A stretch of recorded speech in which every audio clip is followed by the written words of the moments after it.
А вы знали, что в Советском Союзе была целая немецкая ССР? И что вообще в Союзе жило почти 1,5 миллиона немцев? А вы знаете, куда делся этот регион и немцы после начала войны? Откуда они вообще там появились? И почему вы об этом не слышали в школе?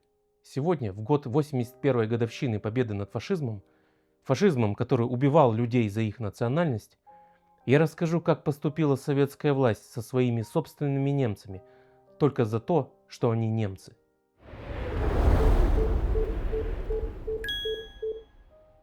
Эта республика находилась на Волге, между Саратовым и Сталинградом. Сегодня это территория Саратовской и Волгоградской областей, столица город Энгельс. Прямо через реку от Саратова. Город до сих пор стоит, в нем живут люди, но об автономии нигде ни таблички, ни строчки. В этой республике немецкий язык был государственным. На нем работали школы, выходили газеты, печатались книги. Жители выбирали свой парламент, отправляли своих депутатов в Москву.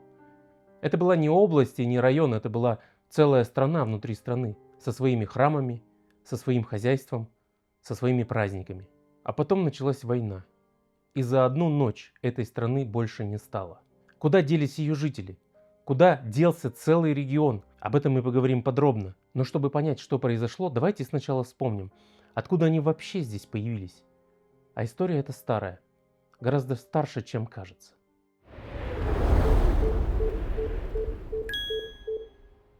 Чтобы понять, что произошло в 1941 году, нужно вернуться почти на 200 лет назад, в 1763 год. В этом году императрица Екатерина II, сама, между прочим, немка по происхождению, подписывает манифест.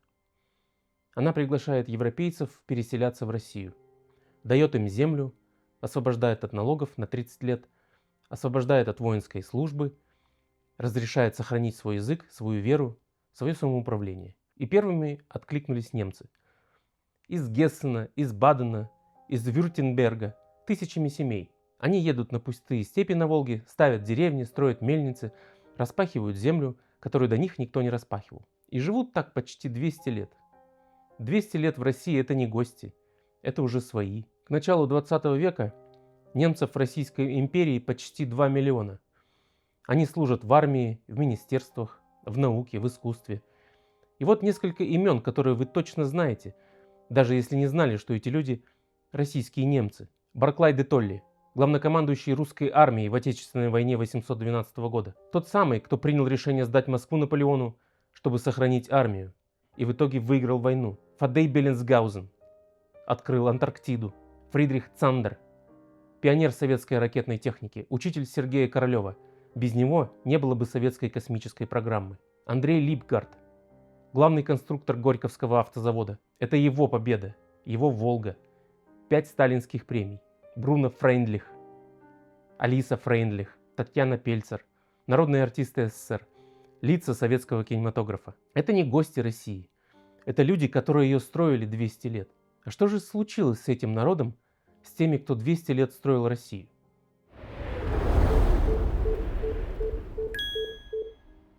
Чтобы понять, что произошло дальше, нужно сказать пару слов про советскую власть в целом. Эта власть всегда боялась. Всегда и всех. Она пришла к власти через переворот. Она выиграла гражданскую войну ценой миллионов жизней. Она устроила голод в Поволжье и на Украине. Она раскулачила крестьян. Она расстреляла своих же большевиков в 1937 году. Она отправила в лагеря инженеров, врачей, военных, поэтов. Она задела почти каждую семью в стране, и поэтому в каждой семье ей мерещился враг. И вот в этой обстановке 22 июня 1941 года начинается война. Война с Германией. И тут происходит простая вещь. В стране, где власть боится всех, теперь есть 1,5 миллиона людей, у которых, по мнению этой власти, как будто бы нашелся повод. Они немцы, а значит потенциальные предатели. Все 1,5 миллиона, без разбора. Не за поступок, не за слово, за национальность. А вот теперь главный вопрос.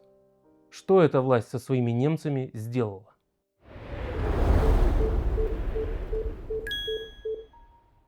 26 августа 1941 года.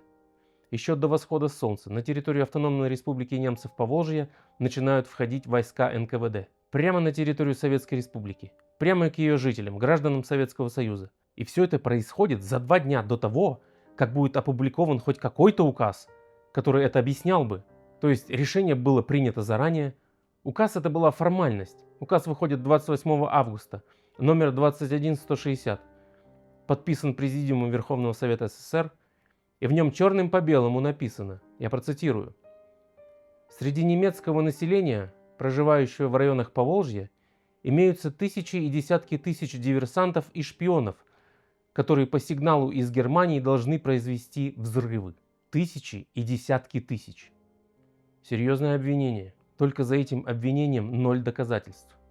Ни одного дела, ни одного процесса, ни одного арестованного диверсанта.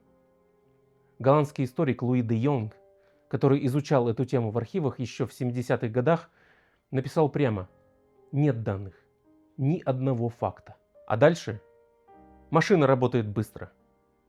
Людям дают сутки на сборы. Кому-то 5 часов, кому-то 3. Берите с собой, что унесете на руках: одежду, документы, хлеб. Все остальное оставляйте. Дома, скот, мебель, фотографии оставляйте. Их грузят в товарные вагоны. По 50, по 70, по 100 человек в один вагон. Без воды, без туалетов, без отопления. Дети, старики, беременные женщины, всех вместе. И поезда уходят. На восток. В Сибирь, в Казахстан, на Урал, в Алтайский край. Дорога недели. В пути умирают первыми дети и старики. Их хоронят прямо в степи, на станциях. Без могил, без имен. Только за сентябрь и октябрь 1941 года из Поволжья вывезли 446 480 человек. 188 эшелонов. К весне 1942 года по всему СССР почти 1 миллион депортированных немцев. Не только из Поволжья. Из Украины, из Крыма, с Кавказа, из-под Ленинграда, отовсюду, где их находили. А 6 сентября, еще пока эшелоны идут на восток, еще пока половина людей в дороге, выходит еще один указ об упразднении автономной республики немцев в Поволжье. Республики больше нет. Ее территорию делят между Саратовской и Сталинградской областями. На карте пусто. В учебниках пусто. Как будто ее никогда и не было. 200 лет на этой земле. 48 часов и нет ничего. А что в это время делали немцы, которые служили в Красной армии? Те, кто в этот момент защищал родину, где они были? И что с ними стало?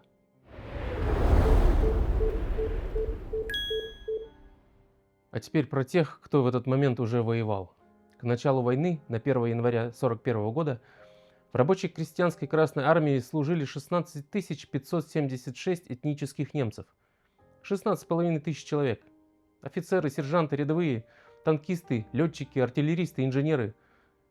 Кадровые военные с многолетним опытом, выпускники советских военных академий, ученики советских генералов. Они начали воевать с первого дня.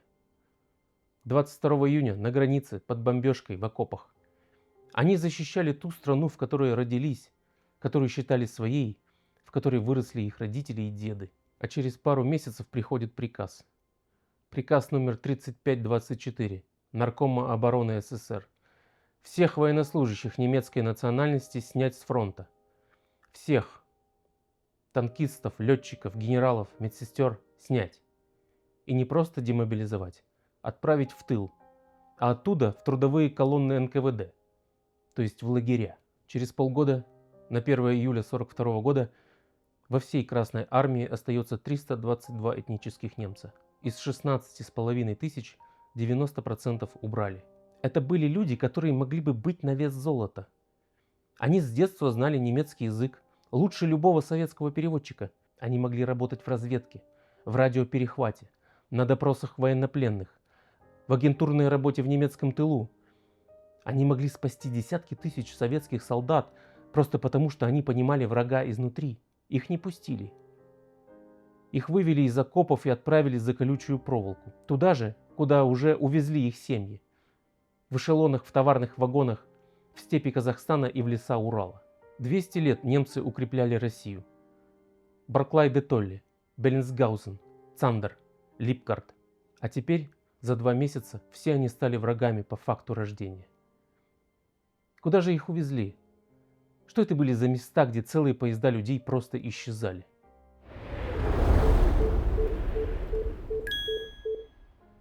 туда, куда их увезли, это была система, которую официально называли трудовой армией.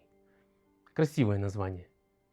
Звучит почти как ополчение, как добровольцы, как трудовой подвиг. На самом деле это была сеть лагерей, ничем отличавшаяся от лагерей ГУЛАГа. Колючая проволока, вышки с автоматчиками, бараки, пайка, надзиратели, штрафные изоляторы, расстрелы за побег. Просто слово «лагерь» в документах заменили на «трудовой отряд», а лагерь от этого лагерем быть не перестал. В январе 1942 года выходит указ. Все советские немцы, мужчины от 15 до 55 лет, женщины от 16 до 45, мобилизуются в трудармию. Подростки и старики, беременные женщины, матери, у которых детей оставить не с кем, их забирают и везут. Куда везут, список длинный. Соликамстрой, Богославлаг, Ивдель-лаг, Усоль-лаг, Тагил-лаг. Это Урал и Коми, лесоповал, шахты, металлургия, Карагандинский угольный бассейн в Казахстане, строительство железных дорог, рудники, заводы в Сибири. Работа на износ, 12-часовые смены. Зимой при минус 40 лесоповал, лесосплав, добыча руды, пайка 400 граммов хлеба, если выполнил норму, не выполнил 200. И при этом норма выработки взрослого мужчины, даже если в бригаде подростки и женщины. Цифры по смертности страшные. Возьмем один конкретный пример. Соликамский исправительно-трудовой лагерь НКВД. Из 15 тысяч трудоармейцев, которые туда попали за время войны, погибли 7300 человек. 49%. Почти половина. Российский академик Аркадий Герман, который всю жизнь изучал эту тему, пишет прямо: трудоармейцы не были свободными гражданами. Это были люди, репрессированные по национальному признаку. И это, еще раз, не 41 год, не паника, не первые недели войны. Это 42-й, 43-й, 44-й. Это уже после Сталинграда, это уже после Курска. Это уже когда советская армия идет на запад, освобождает свои города, готовится взять Берлин. И в это же время в тылу тысячи советских граждан умирают в советских лагерях за то, что они немцы. А теперь единственная светлая страница в этой истории. И она не про советскую власть. Депортированных немецких женщин и детей, тех, кого не забрали в трудармию, выгружали в казахские степи. Просто выгружали в чистом поле, без жилья, без еды, без воды. Сказано было: выживайте как хотите. И тут произошло вот что. Местные казахи, народ, который 10 лет назад сами пережили голодомор, потеряли почти половину своих людей, у которых собственным детям нечего было есть. Этот народ пошел и стал тайком кормить чужих. Перебрасывали через ограждения сухие лепешки, вяленое мясо и, главное, курт. Это твердый казахский сыр, спрессованный, сухой как камень. Самая известная история про лагерь Алжир, Акмалинский лагерь жен изменников Родины, где сидели в том числе и немки. Заключенные рассказывали, как местные дети бегали вдоль колючей проволоки и бросали через нее камни. Заключенные сначала думали, что это казахи их как-то оскорбляют. А потом подобрали, и оказалось, что это не камни, это еда, сыр, который казашки сделали и отдали умирающим женщинам, которых они никогда в жизни не видели. И вот этот контраст, это и есть, наверное, самое страшное во всей истории. Государство, которое называет себя народным, уничтожает своих. А простые люди другой нации, у которых самим нечего есть, спасают чужих. И сколько же все это продолжалось? Когда советская власть наконец отпустила этих людей домой?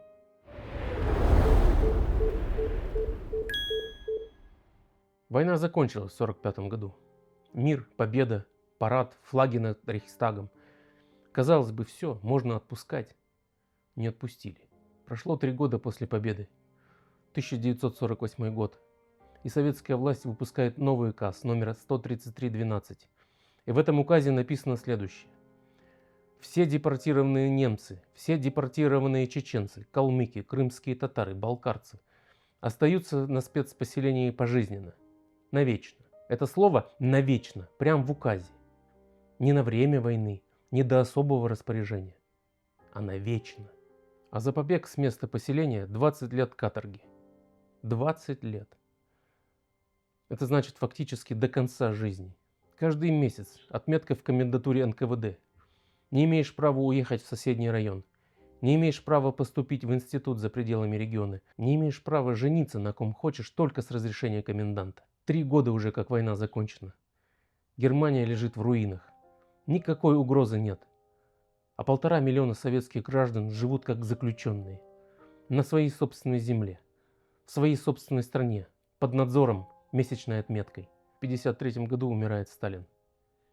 И вот тут начинается самое интересное. Через 2 года, в 1955 году, в Москву приезжает канцлер Западной Германии Конрад Аденауэр. У него одна цель – добиться возвращения немецких военнопленных и решения судьбы советских немцев. Аденауэр давит. Дипломатично, но жестко.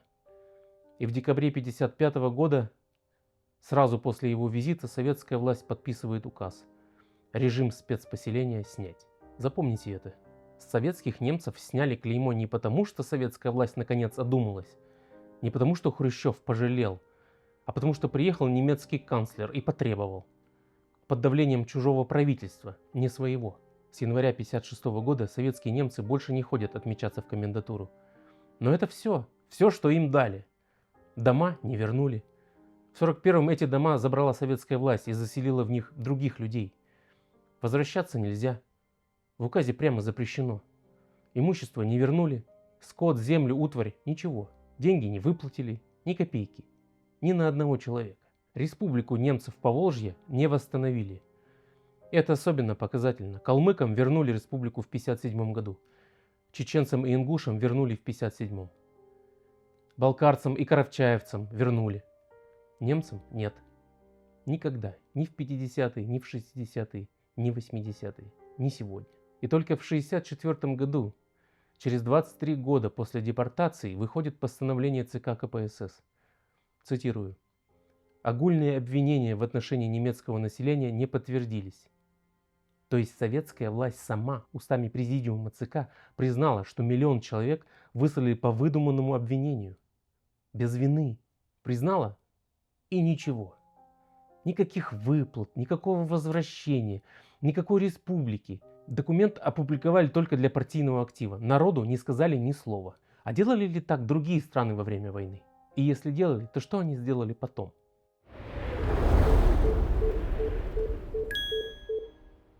1942 год. Соединенные Штаты Америки уже воюют с Японией. Только что был Перл-Харбор, только что японский флот разнес американскую базу на Гавайях. И в феврале 1942 года президент Франклин Рузвельт подписал указ. Президентский указ номер 9066. По этому указу всех японцев и японо-американцев, которые живут на западном побережье США, забирают и отправляют в лагеря. Не за поступок, не за слово, за национальность. Звучит знакомо, правда? 120 тысяч человек. 70% из них граждане США, родившиеся в Америке. Многие во втором и в третьем поколении. У многих сыновья воюют в это же время в американской армии. Неважно. Указ. Всех в лагеря. Я не собираюсь их оправдывать, это была подлость. Та же самая подлость, что и с советскими немцами. Та же логика. Ты не сделал ничего, но у тебя не та фамилия, не тот разрез глаз, не тот паспорт твоих родителей. Значит, за колючку. Но дальше начинаются различия. И различия очень большие. Первое – условия. В американских лагерях были бараки. Школы, больницы, столовые. Была своя пресса. Заключенные могли получать почту, могли видеться с родней. За все годы интернирования из 120 тысяч человек погибли около 2000. Это меньше 2%. Сравните. В Соликамстрое 49%. В американских лагерях за всю войну 2%. Разница в 25 раз. Второе – сроки. В 1945 году, как только война закончилась, лагеря закрыли. Всех отпустили. И никаких навечно, никаких отметок в комендатуре, никаких запретов вернуться домой. И третье, самое главное, что произошло потом. 1988 год. Президент Рональд Рейган, кстати, республиканец, консерватор, не либерал, подписывает закон. Civil Liberties Act. Закон о гражданских свободах. Что в этом законе? Первое. Официальное извинение от имени правительства Соединенных Штатов. Каждому интернированному японцу лично в письменной форме за подписью президента. Второе. Деньги. Каждому выжившему 20 тысяч долларов компенсации. В долларах 1988 года. Если перевести на сегодняшние, это около 50 тысяч долларов на человека. Выплаты получили примерно 82 тысячи человек. Всего государство выплатило 1,6 миллиарда долларов. Третье – это память. Бывшие лагеря Манзанар, Тюл-Лейк теперь национальные памятники. В учебниках истории отдельная глава. В школах обязательно к изучению, в музеях выставки.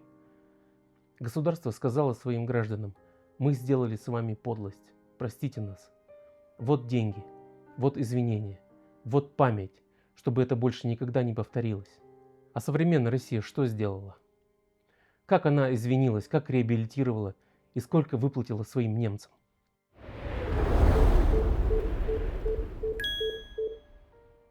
Россия не сделала ничего.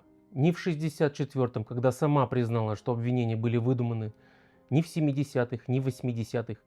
Никаких выплат, никаких извинений, никаких лагерей-памятников, никакой главы в учебнике, никакого возвращения республики. Молчание. И тогда народ ответил сам. В 1987 году немцам разрешили выезжать. И начался исход. Сначала тонкой струйкой, 14 тысяч человек в 1987-м. Через год 47 тысяч. Через 2 почти 100 тысяч. А потом в 1994-м рекорд. 213 тысяч человек за один год.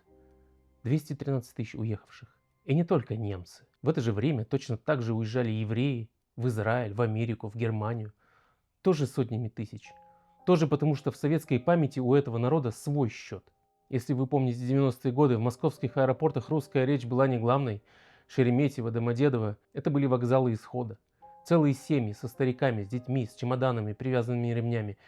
Одни в Тель-Авив, другие во Франкфурт. Это было не уехать на заработки, это было бегство. И ехали именно те, у кого память не отпустила. Кому не нужно было объяснять, что такое советская власть и почему ей нельзя доверять. С 90 по 2011 год из бывшего СССР в Германию уехали 1 миллион 450 тысяч этнических немцев. 1,5 миллиона человек. 612 тысяч из России, 575 тысяч из Казахстана. Остальные с Украины, с Кыргызстана, из других республик. В 1989 году в Советском Союзе жили 2 миллиона немцев. Сегодня в России 195 тысяч. От довоенных 1,5 миллиона осталось 14%. От 2 миллионов 1989 года меньше 10. Целый народ собрал чемоданы и ушел. И теперь про язык. Это может быть самое тихое преступление во всей этой истории. В 1926 году, еще до всего этого ужаса, 95% немцев в СССР считали родным языком немецкий. Это понятно. Республика, школы, газеты, церковные службы. К 1959 году 75%, к 1979 57%, а к 1989 накануне массовой миграции родным немецкий считают 41%. У 60% российских немцев родной язык уже русский. Понимаете, что это значит? 70 лет лагерей, спецпоселений, запретов, школ без немецкого языка. Они сделали свое дело. Народ забывал собственный язык. И когда он наконец смог уехать к родственникам в Германию, половина уехавших уже не могла разговаривать с этими родственниками без переводчика. И все-таки они уехали. Сегодня они живут в Германии. Многие до сих пор говорят по-русски в семье. Внуки уже учат немецкий заново. Жизнь восстанавливается. Но не на своей земле. На земле, которая когда-то их отпустила к Екатерине, а теперь приняла обратно.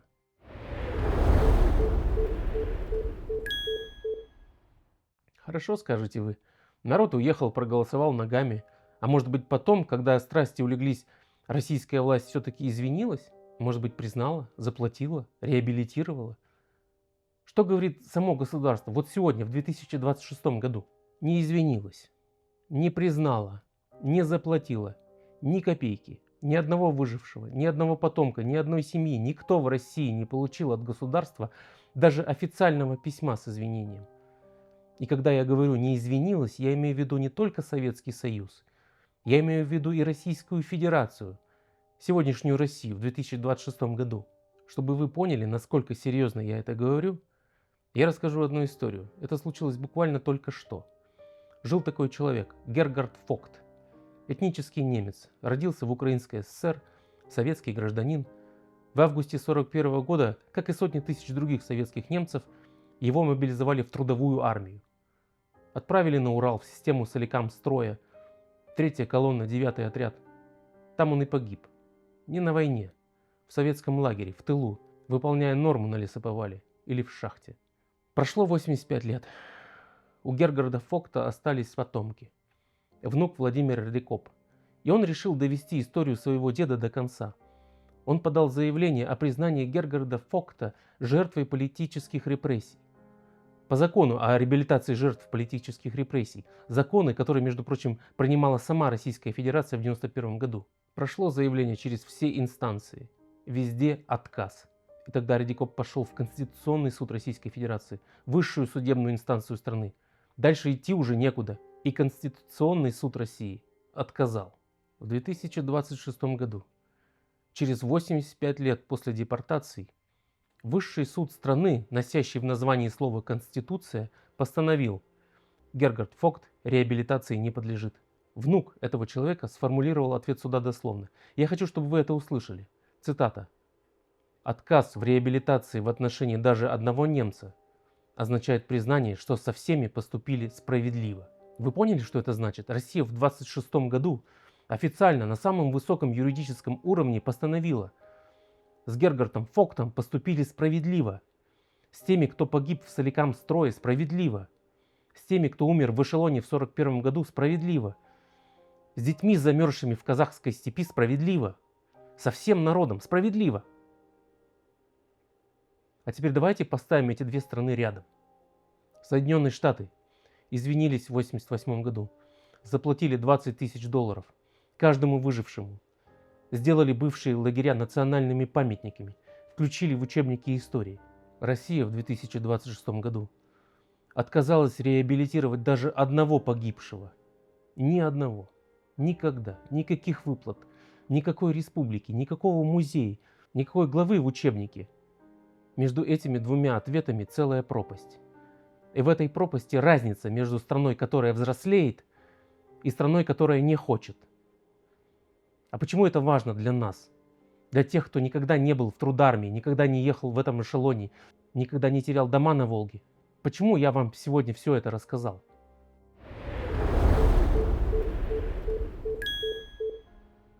Я расскажу вам, почему это все важно. Не для немцев, с немцами уже все понятно, они в основном уехали и теперь живут в Германии. Я расскажу, почему это важно для тех, кто остался. Для тех, кто называет себя русскими, кто живет сегодня в России, кто 9 мая идет на парад с портретом деда. Для нас всех. Посмотрите, что происходит. По телевизору каждый день говорят про великую страну, про великую историю, про великий народ, который победил фашизм. И тут же можем повторить. Можем повторить, это сегодня лозунг, наклейки на машине, надпись на футболке, шутка в чате. А что именно повторить? Победу над фашизмом? Хорошо, давайте повторим. Только тогда нужно знать, что вместе с этой победой делалось. А делалось вот что. В лагерях для собственных граждан немцев смертность доходила до 49%. В Соликамстрое из 15 тысяч человек погибли 7300. В отдельных лагерях смертность советских немцев в советских лагерях превышала смертность советских военнопленных в немецком плену. Этих людей убивала не Германия, этих людей убивала их собственная страна. За национальность. Можем повторить означает не только парад. Она означает и это. Германия после Гитлера прошла через денацификацию, через признание, через выплаты, через десятилетия покаяний, через памятники жертвам, через обязательные экскурсии школьников в концлагеря. И поэтому сегодня Германия нормальная страна. Не идеальная, нормальная. Страна, которая больше никого не оккупирует, не депортирует, не сжигает.